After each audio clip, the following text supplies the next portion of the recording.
Michael Saylor war vor kurzem in einem Interview und was er über Bitcoin und den Bitcoin-Preis gesagt hat, war schockierend. Bitcoin zeichnet sich dadurch aus, dass sein Angebot fest limitiert ist, unabhängig davon, wie viel Kapital in Bitcoin-ETFs fließt. Und täglich kommen nur 900 Bitcoin hinzu und ab Mitte April wird diese Zahl auf 450 Bitcoin pro Tag halbiert. Dieses kommende Halving wird als besonders bedeutsam angesehen, weil es zu einer dramatischen Angebotsreduktion kommt und Michael Saylor, Gründer von MicroStrategy und großer Bitcoin-Befürworter, vergleicht die Situation mit einer garantierten Investition von 8,5 Milliarden Dollar in Bitcoin über die nächsten 4 Jahre hinweg, was die Nachfrage im Grunde genommen enorm steigen wird. Bitcoin's unique because no amount of capital flowing into a Bitcoin ETF is going to create any more Bitcoin. You know, what we've got is 900 Bitcoin a day. And around April 16th to April 18th of this year, we're going to go to 450 Bitcoin a day. This will be the halving, but it will be the single most consequential halving in the history of Bitcoin because you're talking about, it's the equivalent of someone coming in the market saying, I'm going to buy $8.5 billion of Bitcoin a year for the next 4 years, guaranteed. That's the demand impact, right? $8.5 billion, $23 million a day at the current price. Und in dem Interview hebt Michael Saylor die Einzigartigkeit von Bitcoin im Vergleich zu traditionellen Rohstoff-ETFs hervor. Während bei Rohstoffen wie Gold oder Öl das Angebot mit Investitionen steigen kann, bleibt das Bitcoin-Angebot unveränderlich. Bitcoin-ETFs ziehen deshalb besonders viel Aufmerksamkeit an der Wall Street auf sich, da sie eine neue Art der Anlageklasse darstellen, die nicht durch mehr Produktion verwässert werden kann, wie wir das beispielsweise bei vielen anderen Vermögenswerten sehen können. Und Michael Saylor sieht in Bitcoin den Apex-ETF, der im Gegensatz zu anderen Rohstoffen durch seine Knappheit einen einzigartigen Wert besitzt. Und Michael Saylor erwartet ebenfalls eine sehr starke Nachfrage nach Bitcoin und auch den Bitcoin-ETFs. Getrieben durch eine Dekade der Vorfreude, also 10 Jahre der Vorfreude und die Tatsache, dass Bitcoin eher als Ware denn als Wertpapier betrachtet wird. I think there's 10 years of pent-up demand. They're the most eagerly anticipated development in Wall Street. This is like Bitcoin coming public. It's like the IPO of Bitcoin, except it's like 10 companies simultaneously taking Bitcoin public. Because Bitcoin's a commodity. It's not a security. So the idea that BlackRock and Fidelity and Grayscale and Bitwise and ARK, they're all taking Bitcoin public at the same time is a big deal. The fact that I'm not surprised they're successful as ETFs because Bitcoin's the apex ETF. The other ETFs are based on oil, like let's say commodity ones, oil, gold, platinum, silver, palladium, market baskets of commodities, natural gas. All of these things are defective as investment assets because physical commodities aren't scarce.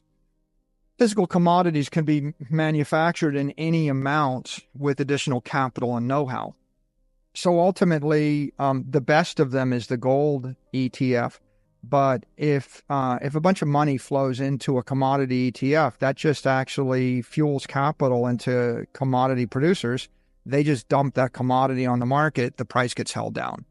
So commodity ETFs were never that great an idea. Michael Saylor unterstreicht ebenfalls in dem Interview die Bedeutung von Bitcoin in der heutigen Finanzwelt und vergleicht die Bedeutung mit der des SPY-ETFs und sieht in ihm eine Antwort auf die Suche nach einer zuverlässigen Wertanlage in Zeiten des Vertrauensverlustes. Im Grunde genommen erklärt Michael Saylor direkt, ETFs wie der SPY und andere S&P-Index-ETFs sind bei Investoren extrem beliebt, weil sie viel Kapital anziehen. Aber Achtung, sie sind nicht risikoarm. Wenn ETFs kaufen, kaufen sie alles. Tesla, Apple, Google, Meta, egal zu welchem Preis wird das dann gekauft.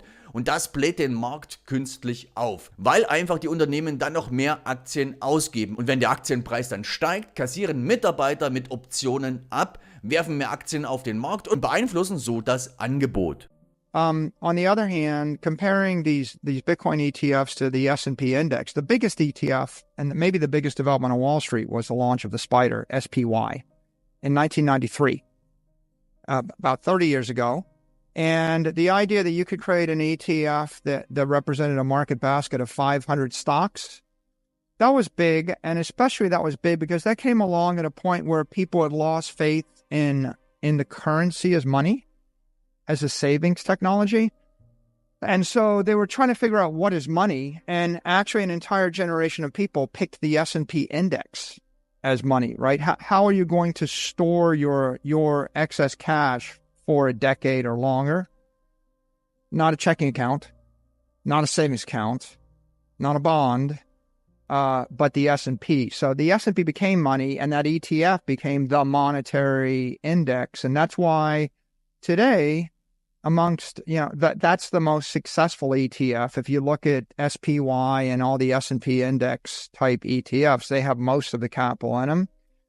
But the problem with those ETFs is that stocks also are not conservative. So if I increase the price of the stock by a factor of 10, you're getting more equity. Or if another way to say it is, if I take hundreds of billions of dollars of cash and I buy the ETF, like S&P ETF, the ETF has to buy all 500 stocks pro rata, which means they're going to have to go buy Tesla and Apple and Google and Meta at any price. They're price insensitive, even if they're overpaying. So when they buy it at any price, what they're doing is they're creating more equity because they're encouraging those companies to issue more stock. And then, of course, this is common sense. If the price of your stock doubles, the employees in the company with stock options, they sell the stock, right? They sell the stock option. When they sell the stock option, you put more stock on the market. So the price creates supply. There's a price supply elasticity there. And that's the same as you have with commodities. It's the same as you have with REITs, real estate investment trusts. And it's the same thing with bond funds. When you have capital flows into all those other asset classes, you create supply of that asset. They're not scarce. Und jetzt kommt Bitcoin ins Spiel, das einzigartig ist. Und egal wie viel Geld in Bitcoin-ETFs fließt, können nicht mehr als 21 Millionen Bitcoin erschaffen werden. Und mit dem nächsten Halving, der Halbierung der Bitcoin, der täglich verfügbaren Bitcoin, wird's noch spannender. Und das sehen wir in den nächsten Wochen. Und Michael Saylor prophezeit einen massiven Nachfrageschub, da gleichzeitig das Angebot sinkt. Ich habe es ja schon mal erklärt, wenn die ETFs so weiterkaufen, werden in einem Jahr 1,2 Millionen Bitcoin benötigt. Und die noch gemeint werden, sind knapp 1,35 Millionen Bitcoin. Das heißt, hier gibt es eine große Diskrepanz. Das heißt, sie hätten theoretisch nur noch eine einzige Möglichkeit, nämlich die Bitcoin der Einzelinvestoren zu bekommen. Und das geht einmal über große Panik verursachen und die andere Möglichkeit wäre, beispielsweise den Preis exorbitant ansteigen zu lassen. Und zusätzlich konnten wir sehen, dass die Zulassung der Bitcoin-ETFs durch die Behörden, das hat zu einem riesigen Vertrauensvotum in Bitcoin als Anlageklasse geführt. Und für Michael Saylor ist das ein klares Zeichen. Die Diskussion, ob Bitcoin verboten wird oder nicht, ist vom Tisch. Die Genehmigung der ETFs signalisiert, dass Bitcoin hier ist, um zu bleiben, egal wer 2024 die Wahlen in den USA gewinnt. Und Michael Saylor spricht es hier klar aus, Bitcoin hat sich von den Fesseln der Politik und der Regulierung befreit. Es ist, als hätten wir eine Büchse der Pandora jetzt geöffnet. Jetzt ist alles klarer, wo es früher Unsicherheiten gab. Und diese Klarheit bringt Schwung, besonders in Asien, wo jetzt überall ETFs aufpoppen könnten und vermutlich auch in der nächsten Zeit werden. Und dann ist da der Gebührenkrieg bei den Bitcoin-ETFs. Was mal teuer war, ist plötzlich erschwinglich. Die Preise wurden weltweit gedrückt und das hat zu einem Dominoeffekt geführt. Und für Bitcoin-Investoren bedeutet das im Grunde genommen weniger Gebühren, dir bleibt mehr von deinem Geld. Stell dir mal vor, du würdest bei hohen Gebühren über 20 Jahre ein Drittel deines Geldes verlieren. Niedrige Gebühren treiben den Wert von Bitcoin ebenfalls hoch, weil Investoren ihr Geld nicht mehr durch die Finger rinnen sehen. Das zieht mehr Investitionen an, nicht nur von Einzelpersonen, sondern ebenfalls auch von großen Anlegern, die sonst in Gold oder Immobilien investieren würden. Kurz gesagt, Bitcoin wird attraktiver, die Preise steigen und das ist ein echter Wendepunkt und wir sind live mit dabei. Michael Saylor meint, der ETF-Start war ein Knaller. Das hat gezeigt, dass Bitcoin das perfekte Investment für ETFs ist. Es ist bekannt, leistungsstark, ohne die üblichen Risiken wie Kreditausfall oder politische Unsicherheiten. Stell dir jetzt mal vor, du hast 1 Milliarde und musst entscheiden, investierst du in afrikanische Immobilien oder in Bitcoin. Bitcoin ist hier offensichtlich die stabilere Wahl. So what you have is institutional capital entering, and then you have the supply getting cut in half. And, what happened with these ETFs? Well, here's what happened. The approval of the ETFs was was a pretty concrete endorsement of Bitcoin as an asset class by the regulators. And anybody who's thinking about banning Bitcoin or not approving Bitcoin ETFs, they're now out of consensus. So it really flipped the global consensus from, well, maybe it's too good to be true, maybe it'll be banned, maybe it won't be banned. The approval of those ETFs meant that it doesn't matter who wins the 24 elections. It's taken the future of Bitcoin out of the hands of the president. It's taken it out of the hands of the next head of the SEC. It's taken it out of the hands of most regulators in the world. We pretty much opened Pandora's box or crossed the Rubicon. It's very concrete at this point. And it was uncertain, right, before. And so that's a very big piece of regulatory clarity. What happened next is it's created a positive dynamic where now I think you're seeing pressure to approve ETFs in other places in Asia. You'll probably see Hong Kong spot ETFs. You'll probably see them get approved in any country where people are on the fence. It also created a fee war. It used to be that you paid 2.5%, to hold your money in grayscale. And all of a sudden now you're paying 1.5% at grayscale, but you're paying 25 basis points at BlackRock, or you're paying 20 basis points, and even 19 basis points. Not only that bring down fees for institutional holders of Bitcoin in the U.S., it also put pressure on international fees. So you actually saw a rippling effect, and people with European or Canadian or other spot ETFs in the rest of the world that had 100 basis point fees or 150 basis point fees, they're having to bring down their fees because otherwise the capital will flow out of their instrument into the lower cost instruments. So, yeah, let me convert the math here. If you have an infinite duration asset and you're going to put money in it, then the difference between 2% fees and 25 basis point fee is losing 37% of your money. You understand? Like it's like I take a third of your money, okay? So if you're a Bitcoin investor, having low fees means you invest $1 million and you get to keep the $1 million. Having high fees mean you invest $1 million and you lose 300,000 of it over the course of 20 years. So those low fees are, well, where is that going to manifest itself? It's going to drive the price of the asset up, right? First of all, because the people that own the asset aren't losing 1 or 2% of their money every year. But second, because there are a lot of people that they will either invest $1 million in it or nothing, right? So if I like it, I'll just invest $1 million. If I don't like it, I'll invest nothing. So you start to see money flowing from gold into Bitcoin, from real estate into Bitcoin, from the S&P index into Bitcoin. And so that's a big deal. So the launch of the ETFs, it's been very successful. This is the ideal type of asset to put into an ETF wrapper. It's definitely it's the global asset. It's the biggest brand. Everybody knows what it is. It's actually the best thermodynamically sound investment. It's got the best historic performance.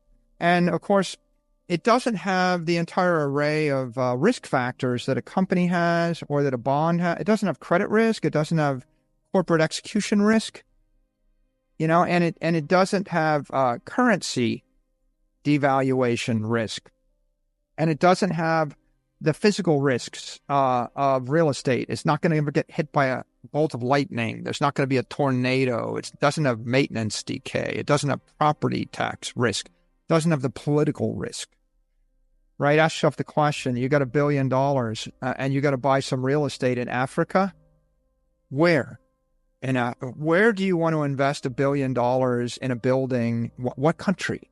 What city? Where? Or you can buy Bitcoin. Und diesen Dominoeffekt könnten wir mehr und mehr in der nächsten Zeit erleben. Und 2024 hatte Bitcoin im Grunde genommen nur eine echte Sorge, dass Regierungen es verbieten würden. Aber die jüngste ETF-Zulassung in den USA, dem Finanzregulierungsvorreiter weltweit, sendet ein starkes Signal in die Welt hinaus. Es widerlegt das Gerede, Bitcoin sei zu gut, um wahr zu sein und deshalb von Regierungen gefährdet. Und nach der Euphorie, also nach der Einführung des Bitcoin-ETFs, gab es zwar leichte Verunsicherung wegen Kapitalumschichtungen, von Futures zum Spot, von Bitcoin-Firmen weg hin zu direkten Bitcoin-Investitionen, auch Rechtsanwälte, die Bankrotte verwalten, wie beispielsweise bei FTX oder Genesis, verkauften Bitcoins, um liquide zu werden, aber diese Einflüsse, das musst du wissen, sind nur vorübergehend. Das ändert sich in der nächsten Zeit. Und auch wenn es nochmal zu einem Crash kommen sollte, für Michael Saylor zählt nur der langfristige Blick.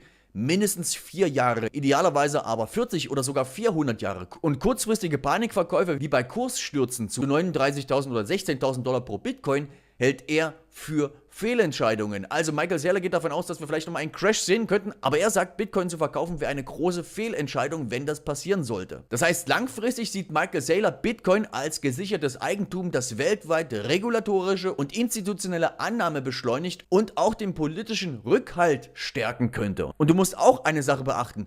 Trotz der Einführung der Bitcoin-ETFs, 99% des Bitcoin-Angebotes und der Vorteile fließen bisher nicht zu den ETF-Inhabern, denn wie viel Bitcoin haben BlackRock und Co. bisher gekauft? 1% des Angebotes. Das heißt, die Nutznießer bis jetzt sind 99%, die vorher in Bitcoin investiert haben. Und der Wertzuwachs von Bitcoin nach der ETF-Zulassung zeigt, wie positiv sich dies auf den Markt auswirkt. Eine Marktwertsteigerung von 200 Milliarden Dollar, so Michael Saylor, von der vor allem Nicht-ETF-Inhaber profitieren. Das heißt, Michael Saylor sieht darin einen Antrieb für die institutionelle Annahme und eine Stärkung des gesamten Bitcoin-Ökosystems. Im Grunde genommen hat es Michael Saylor in dem Interview schon angedeutet. Er geht davon aus, dass es nochmal einen Rücksetzer bei Bitcoin auf 39.000 oder vielleicht sogar 16.000 Dollar pro Bitcoin geben könnte. Also er hat es zumindest angesprochen, dass ein Crash nicht vom Tisch ist. Und trotz dessen würde er Bitcoin nicht verkaufen, da Michael Saylor ein viel größeres Potenzial bei Bitcoin sieht und wir jetzt erst den Anfang eines Tsunamis von Geld in Bitcoin und Krypto sehen. Und das bedeutet, dass wir von dieser einzigartigen Möglichkeit profitieren sollten. Und das heißt, in die richtigen Kryptowährungen zu investieren, um letztlich dann dadurch mehr Bitcoin kaufen zu können.